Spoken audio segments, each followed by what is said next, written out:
Well, boys and girls, I'm going to read to you today another Maine story, kind of in keeping with the theme of some of my more recent reads. This one's called Miss Rumphius, and this is by a Maine author called Barbara Cooney. The Lupin lady lives in a small house overlooking the sea. In between the rocks around her house grew blue and purple and rose-colored flowers. The Lupin lady is little and old, but she has not always been that way. I know. She is my great aunt, and she told me so. Once upon a time, she was a little girl named Alice, who lived in a city by the sea. From the front stoop, she could see the wharves and the bristling masts of tall ships. Many years ago, her grandfather had come to America on a large sailing ship.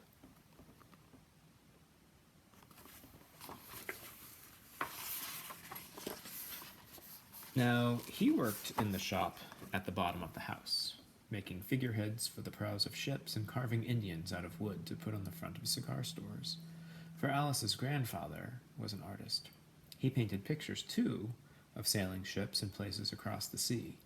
When he was very busy, Alice helped him put in the skies. You can see Alice doing some painting right there.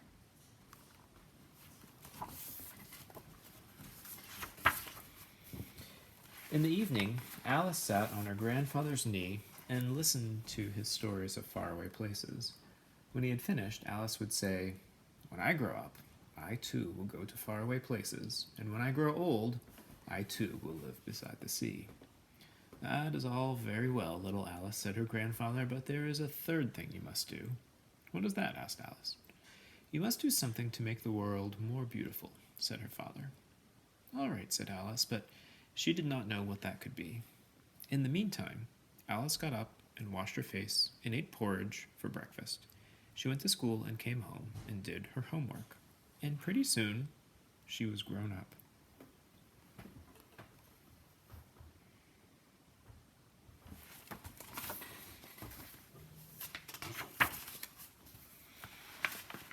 Then my great Aunt Alice set out to do the 3 things she had told her grandfather that she was going to do.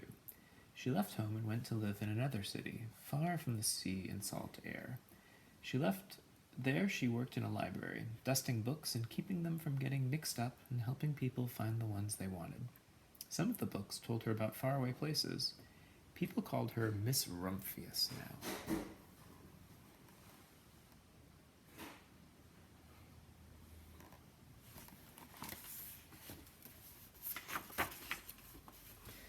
Sometimes she went to the conservatory in the middle of the park. When she stepped inside on a wintry day, the warm, moist air wrapped itself around her, and the sweet smell of jasmine filled her nose.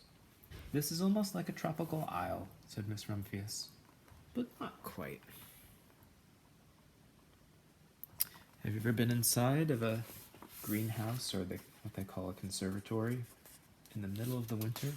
It is amazing how warm it feels. So Miss Rumphius went to a real tropical island where people kept cockatoos and monkeys as pets. She walked on long beaches, picking up beautiful shells. One day she met Bapa Raja, king of a fishing village. "You must be tired," he said. "Come into my house and rest." So Miss Rumphius went in and met the Bapa Raja's wife. The Bapa Raja himself fetched a green coconut and cut a slice off the top so that Miss Rumphius could drink the coconut water inside. Before she left, the Bapa Raja gave her a beautiful mother-of-pearl shell on which he had painted a bird of paradise and the words, "You will always remain in my heart." "You will always remain in mine too," said Miss Rumphius. And there is the Bapa Raja and the coconut and the children of the village and the little monkey.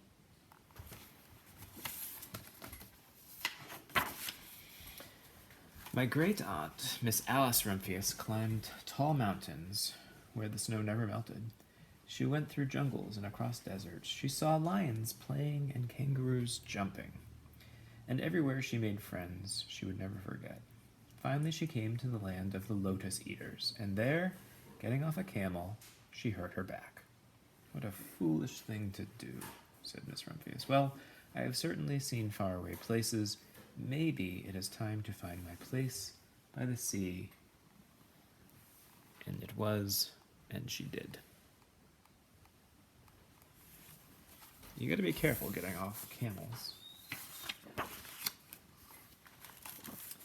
From the porch of her new house, Miss Rumphius watched the sun come up. She watched it cross the heavens and sparkle on the water, and she saw it set in glory in the evening. She started a little garden among the rocks that surrounded her house, and she planted a few flower seeds in the stony ground. Miss Rumphius was almost perfectly happy. But there's still one more thing I have to do, she said. I have to do something to make the world more beautiful. But what? The world already is pretty nice, she thought, looking out over the ocean. And indeed, looking at the world from that view, it's looking pretty nice. You might hear a few pots and pans being clattered about in Mr. Dedek's kitchen right now. I think that's Mrs. Dedek. The next spring, Miss Rumphius was not very well. Her back was bothering her again, and she had to stay in bed most of the time. The flowers she had planted the summer before had come up and bloomed in spite of the stony ground. She could see them from her bedroom window, blue and purple and rose-colored. Lupins, said Miss Rumphius with satisfaction. I've always loved lupins the best. I wish I could plant more seeds this summer so that I could have still more flowers next year.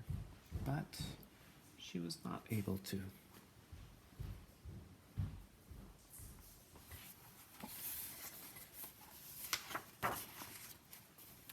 After a hard winter spring came, Miss Rumphius was feeling much better.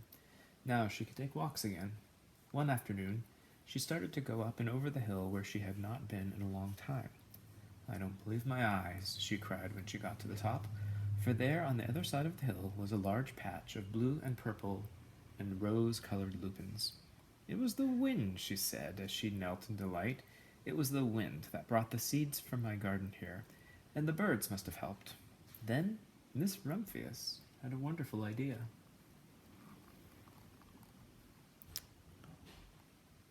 Do you think you know what Miss Rumphius's idea is? I think it has to do with making the world a better, more beautiful place. She hurried home and got out her seed catalogs. She sent off to the very best seed house for 5 bushels of lupin seed. 5 bushels is a lot of lupin seed. I can't tell you exactly how much, but I've seen a bushel of apples before, and I would say that 5 bushels would be quite a lot of seeds. All that summer, Miss Rumphius, her pockets full of seeds, wandered over the fields and headlands, sowing lupins.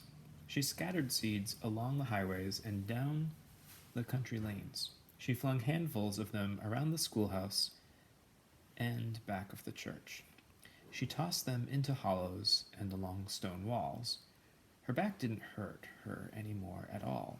Now some people called her that crazy old lady. That's not very nice at all, I don't think, to call her that crazy old lady. I certainly wouldn't do that.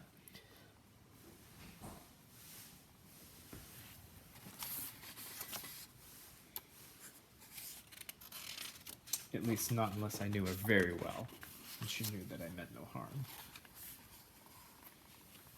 The next spring there were lupins everywhere.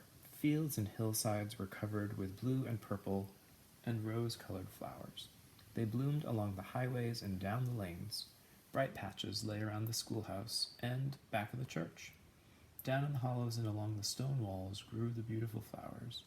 Miss Rumphius had done the third and the most difficult thing of all.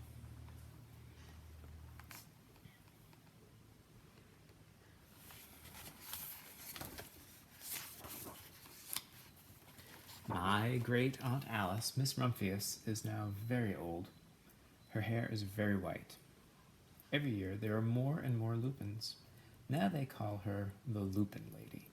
Sometimes my friends stand with me outside her gate, curious to see the old lady who planted the fields of lupins. When she invites us in, they come slowly. They think she is the oldest woman in the world. Often she tells us stories of faraway places. When I grow up, I tell her, I too will go away to faraway places and come home to live by the sea. That is all very well, little Alice, says my aunt. But there is a third thing you must do. What is that, I ask? You must do something to make the world more beautiful. All right, I say.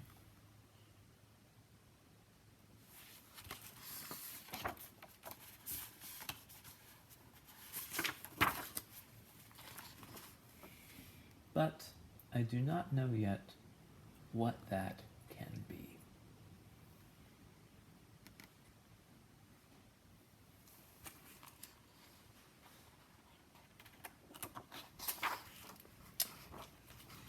And then there's a little note about the author. I'll read it quickly. It says, the illustrations for Miss Rumphius were painted in acrylics with accents of Prismacolor pencils on gesso-coated percal fabric mounted on illustration board. Well, that's fancy art person talk right there. I'm afraid I don't know what it means. The art was camera separated and printed on 4 colors. The text type is Gaudi old style, and the display type is Gaudi cursive. Oh my goodness me. I think maybe Barbara Cooney, who is perhaps the grandniece of old Miss Rumphius, did a pretty good job making the world a more beautiful place just by writing this book. I wonder, boys and girls, if you can make the world a better place with your writing, or with your illustrations, or with your drawings, and I truly hope that as you're continuing to do your work that your teachers are giving you for this time of at-home learning, that you take time to do your own writing and to do your own artwork and illustrations, because that creativity certainly does make the world a better place, and I'm sure that at least in your very own home, you're helping to make your own home a more beautiful place by sharing your creativity and your art.